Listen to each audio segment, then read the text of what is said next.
All right, welcome back to another episode of the Man That Can Project podcast. I am your host, Lockie Stewart, and we are flying through the episodes this year. We've had so many incredible guests. The feedback has been phenomenal, and more and more of you are tuning into the show, which is incredible, and I'm definitely very humbled that you show up here twice a week. Now, we have our Monday episodes, which are generally with an incredible guest, whether they're sharing their own life experience around certain challenges and really helping you understand what's going through men's minds, or having some guest experts that can help us as men improve certain areas of our life. And if you haven't or you aren't unaware of the 8 areas that all men must master, you can head over to the website and find out what those are. But we're bringing guests in to improve those areas, right? Because I think the more we learn about those areas and the more we are constantly reminded that there is more to us than just being a protector and also a provider, the more holistically we're going to be able to live. And, I'm a big believer that holistic living, or not balance, but being aware of there are more areas and elements and components to us that we need to address and we need to give time to live a fulfilled and happy life. Then constantly I keep talking about it and providing incredible guests on there, the more we're all going to thrive in that space. It's something that I look to grow in, or I'm continually growing in all the time. And I guess when you think of the 8 areas, and before we dive into today's topic, which is obviously how much sleep do you need, I really try to continually focus on those 8 areas. I've got the new game planner. So for those who are watching this on YouTube, you can see the new printed game planner. It's 116 pages. It is, honestly, I'm so proud of finally getting this done. It's something I've thought about doing for such a long time, but now it's finally here. But within that, I do agree, and I do believe that it is hard to create change and improve intentionally all 8 areas at once, because once again, where our focus goes, the energy flows, whatever it is, goes as well. And obviously, a lot of us already have responsibilities that are non-negotiable, i.e. work, family for those who have family, and various other commitments. And a lot of those non-negotiables for me are family time. They are work and growing my business. It is fitness. It is working on myself mentally and emotionally. So where I have free time, I then need to decide, do I need that for rest and recovery or for various other things like hobbies? Or am I going to invest that time into learning something new? And currently, I guess a real life example of this is over the next month, I've committed to doing an extra 3 hours study a day. So I've signed up for a diploma in psychology, just because I believe it's something that I want to focus on and learn a lot more about. I've been focusing a lot on growing the business, so learning more about marketing, strategy, and various things around that. And I haven't been, I guess, increasing my own knowledge and well-being around what I love coaching on. So I thought, let's rip in for a month, an extra 3 hours a day. It may seem like an exorbitant amount of time for some of you guys, but generally for me, I'm spending that 3 hours reading anyway, or going skateboarding or walking or whatever. So it's my time and I enjoy it. So that's where I'm doing that. And it's not long term. It's just a short sprint to get myself back on track with that. But for those who haven't checked out the Strong Man of Value program, yep, we have rebranded the Inner Circle to the Strong Man of Value program. The website is currently being updated and it will all be shifted over and rebranded to the Inner Circle. Why have we done that? Well, because one of the big components is muscle, right? And fitness. And I've now made available for everyone who becomes a member of the Strong Man of Value, not only do you get all the other brilliant stuff that we had available, the access to the video libraries and worksheets and our weekly calls and accountability and online community, you now get the fitness programming, which is all tracked through the app on your phone or on your desktop browser. So we've just added another element so that, you can really build that strong body and that strong mind. And it's something I'm very proud of. And as our team continues to grow and our membership grows, it's very, very exciting. So you can check that out. Head over to, actually probably go to my website while not my website, my Instagram, why the website has been updated. I think the link should still be on there. Sorry, it might still be under Inner Circle, but just click that, join a 7-day free trial and join us. I look forward to connecting with you guys in there, and you will look back at it as probably being one of the best decisions you've ever made. But let's get back on topic. I went on a bit of a ramble there. How much sleep do you need? It's something that I am, once again, outside of everything else, we're talking about it a lot in the Strong Men of Value group, but it's also something that I'm researching a lot for myself. Today, as I record this podcast, I'm feeling very, very fatigued and very tired. Now, because I've spent a lot of time tracking and becoming aware of factors that influence my sleep quality, I'm quite aware of what currently has made me feel flat today, even though I got my regular amount of time sleeping. And one of the brilliant things about that, and I'm not going to dive into it right now, but I'll share with you in a moment. But there are various things that pop up and things that go on in our life that we need to be mindful of. And there's so many fitness trackers out there now that can give you tips, can highlight things that are going on based on your activity levels, your sleep quality, your sleep quantity, stress, overall activity during a day, various things like that can influence why you may, and even nutrition, right? Your eating times, why you may or may not be getting the sleep, one, quantity, but two, secondly, the sleep quality that you need in order to perform at your optimal level. And a lot of us go through life, and I go through phases of this, go through life where we feel run down, we feel fatigued, our focus is struggling, our memory recall is struggling, and we really aren't recovering well from our physical training. And we can keep being at the effect of that and going, oh, life's just tough and hectic, which it may be. But if you keep allowing or being at the effect of that, nothing's going to change. So you need to think about, what am I going to do to take ownership of my sleep to get back into a position where I feel a lot more alert, my memory is better, I just feel happier, right? So we need to think about these things. And I've got a few things here open, but obviously when we think about how much sleep do we really need, there's different recommendations for each age group. And once again, there is no one size fits all, because you're like I mentioned earlier, how you live your life may be very different to how I live mine. The levels of stress, right, and everything else that was I was touching on before can affect that. But with these age ranges, let me just read them off. And I'm reading these off the Sleep Foundation org, from the United States. But I do have some more Australian stats that I'll be sharing with you guys shortly. But we think about newborn, infant, toddler, preschool, all the way up to older adult. And newborn is 0 to 3 months, and they're recommending 14 to 17 hours a day. That to me just sounds incredible. I think I like the idea of sleeping that much, but I would probably go crazy if I tried to put myself there.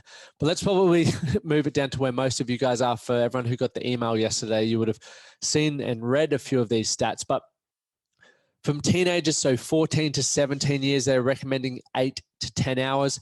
Young adults, 18 to 25, is 7 to 9 hours. Adults, which is where most of you guys are situated, is 26 to 64, is still 7 to 9 hours per night.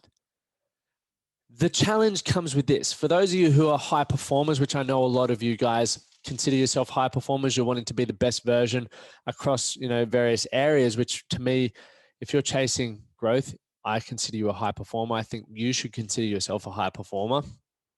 Is that 7 to 9 bracket. So that is, for me, if I go to bed at 9 p.m., I should be waking up at 5 p.m. Sorry, that's 8 hours. Give myself an extra hour. 4 p.m.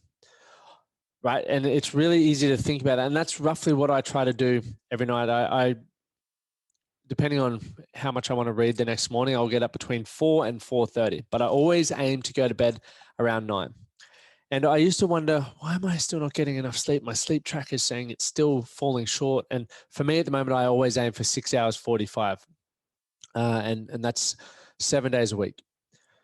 But I've realized over time that it takes me a little bit to get to sleep.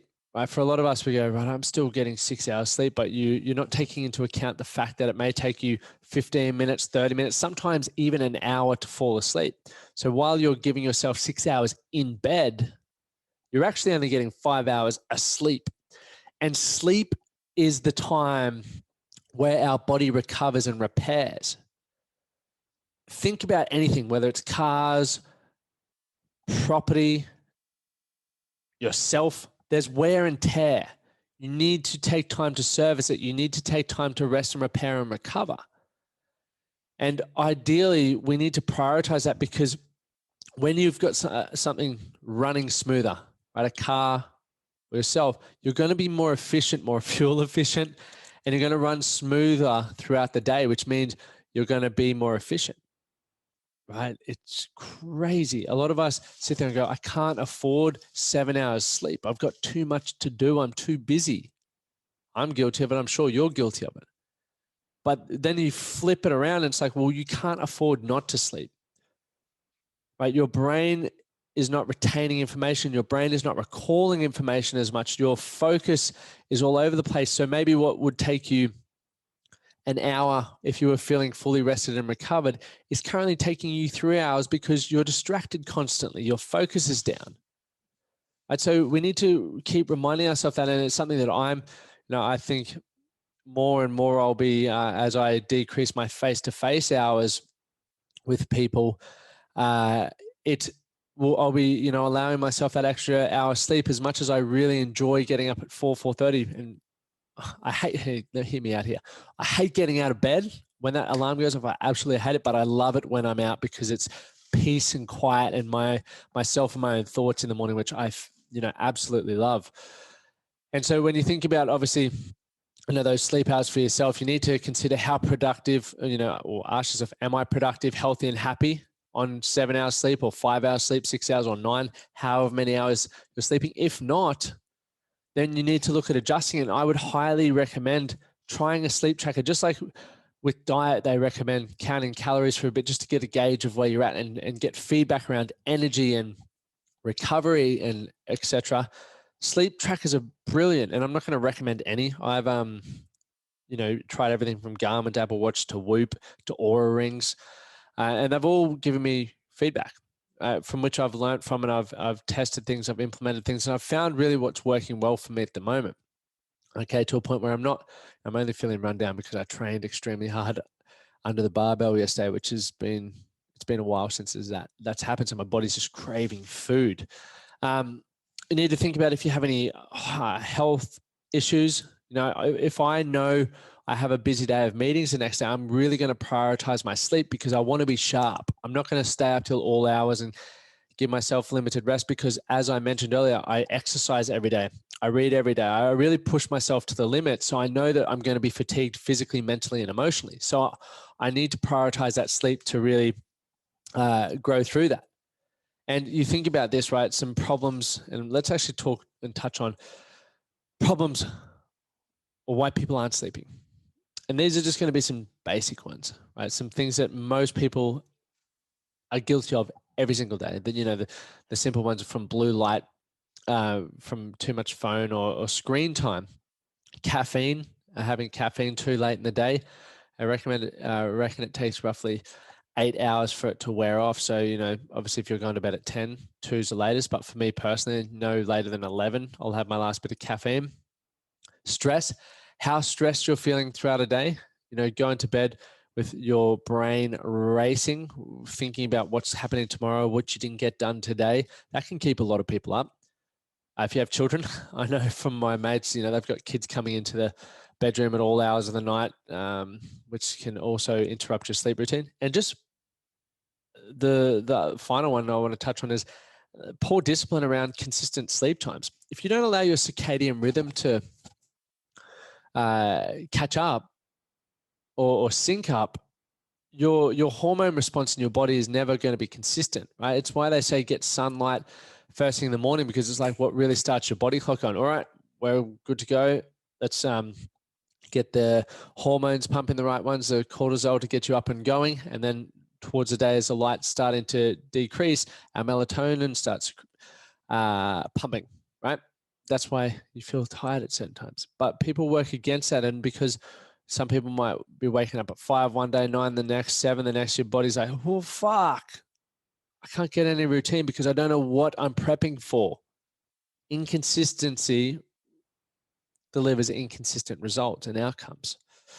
So let's think about quality versus quantity, the old debate. Obviously, I've touched on quantity, roughly, if you're in that age bracket between, 25 and 65, let's just use that as the example, 7 to 9 hours. I know for myself, if I have too much, I feel groggy and I don't feel good. So that 7-hour mark is what feels right for me. And I'll continue to stick at that until things need to change. But I also know that if I'm training harder or going through a stressful period, I'll try and increase that because I definitely want to allow the mind to recover and stay sharp, and also the body to recover, because it's important for my efficiency the next day. But like I mentioned, with our quality, we've got the sleep zones, which I'm not going to touch on in this, but the Whoop, for example, it gives me great data around which sleep zone I'm in and how long I'm sleeping in it, and how much I'm waking up or being disturbed during the night. So because originally I was being disturbed a lot, I'm a mouth breather. I like to call myself a mouth breather, but there's a great book by James Nestor called Breathe, which talks about the difficulties of being a mouth breather and how it can affect your sleep quality. So I tape my mouth, not consistently at the moment, but I have gone through periods where I'll tape my mouth, and it's helped actually improve my sleep quality. I've woken up actually feeling rested. Think to yourself right now, when you wake up, how do you feel? Do you feel rested? Do you feel like you want to go back to bed? Do you feel hungover? What is it? Because if you're not waking up feeling rested, something's not working well for you. And this is why we need to look at our sleep quality. And that's why a tracker can give you some great tips, and then you can start looking at implementing it, right? Some things that I've really focused on to improve my sleep quality is having a consistent room temperature. I always have my room around 24 degrees, and people go, how do you test that? Well, throughout summer here in Brisbane, because it gets steamy, I have the aircon on. Right? And then if it gets too cold, I make sure I have blankets, and I roughly have an idea of what it feels like. I've gotten myself an eye mask to make sure that there's no light getting in. I don't have a bedside clock. I have my face phone down on airplane mode, so it's not buzzing and vibrating, right?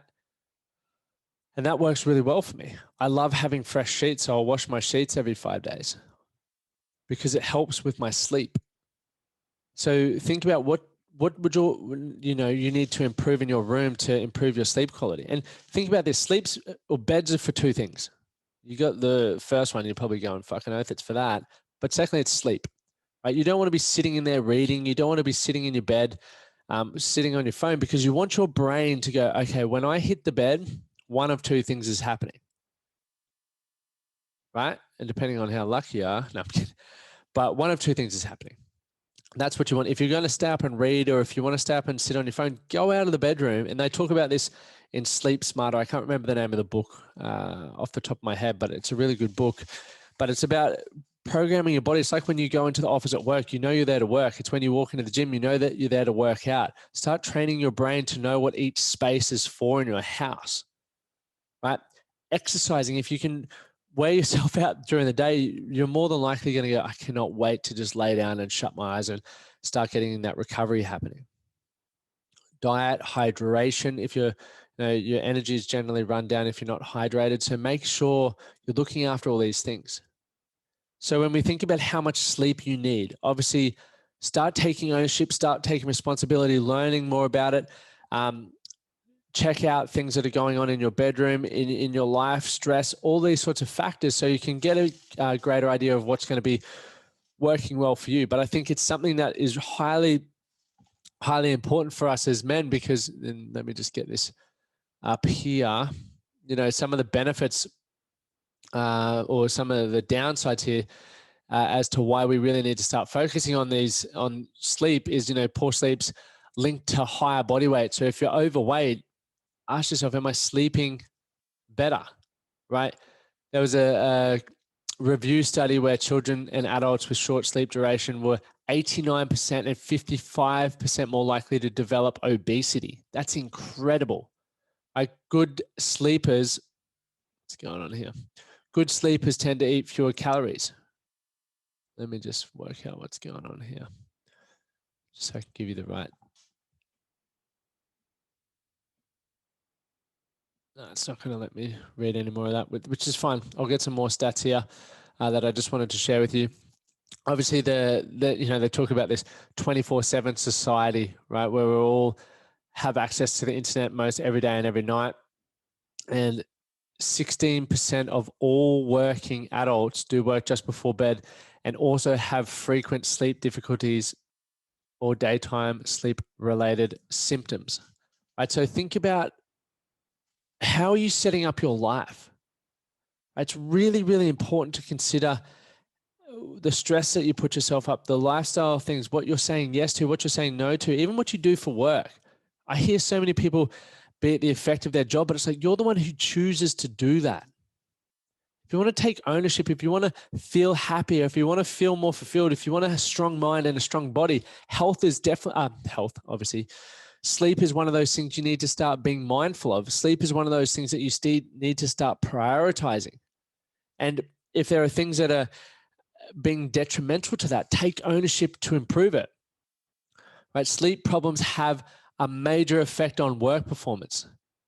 I know clients that don't show up to sessions because they're tired. This is an Australian one from sleephealthfoundation.org.au. In the past month, 17% of people have missed work because they were sleepy, and 17% have also fallen asleep on the job. That is insane. Think your quality of life, you're walking through the day, how much are you missing? How much of your true self are you not giving because you're tired? It's freaking mind-blowing. So these are things to improve on, and I hope you got some value from this, and I will do more content on sleep within the free Facebook group. So make sure you dive into the free Facebook group and you'll see some posts, or even on Instagram, you can follow there. But guys, if you love these episodes, please share them, tag at Lachlan Stewart, at the Man That Can Project on your social media so I can see them, and even hit the subscribe or follow button on whichever one so you never miss another episode. Thank you guys for tuning in. And